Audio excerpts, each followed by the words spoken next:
These glass ornaments are from Hobby Lobby and they come in two different sizes.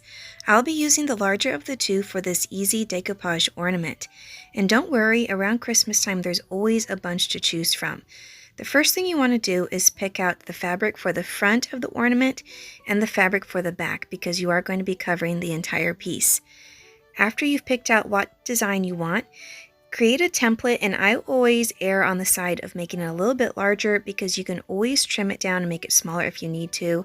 And centering it in the middle, I picked this really cute red truck Christmas fabric with a really pretty snowman and some Christmas presents and a really pretty tree.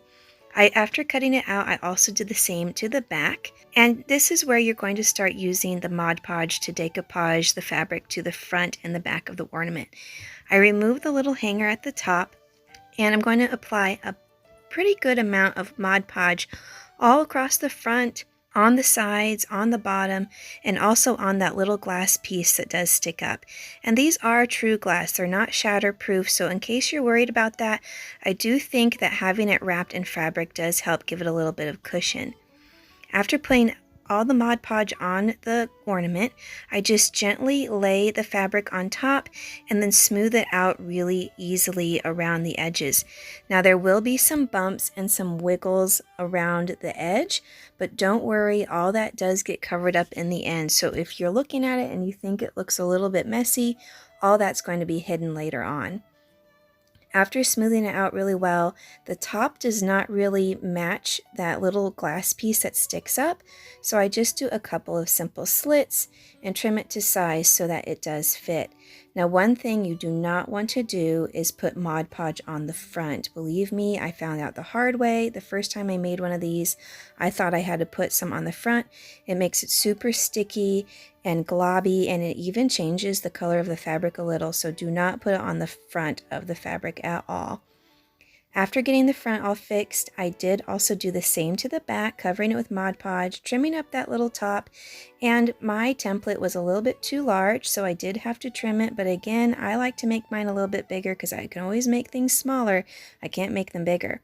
So after trimming up the right size, I went ahead and added some Mod Podge also to that little lip of fabric that was hanging over, just so it would have a little bit of glue and stick a little bit better because there is going to be some fabric overlapping fabric.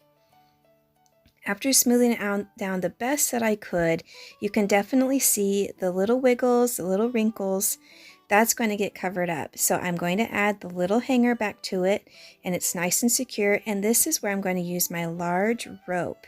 So this large rope is a thick jute, and I'm going to first apply it to the actual metal hanger just by wrapping it around a couple times. It gives it a nice rustic feel, kind of covers up that shiny metal.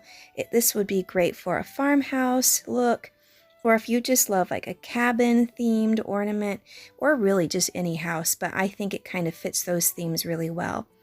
And I'm also going to use the same rope to go along the sides. I'm going to also be doubling it up, so putting a little bit of hot glue as I go.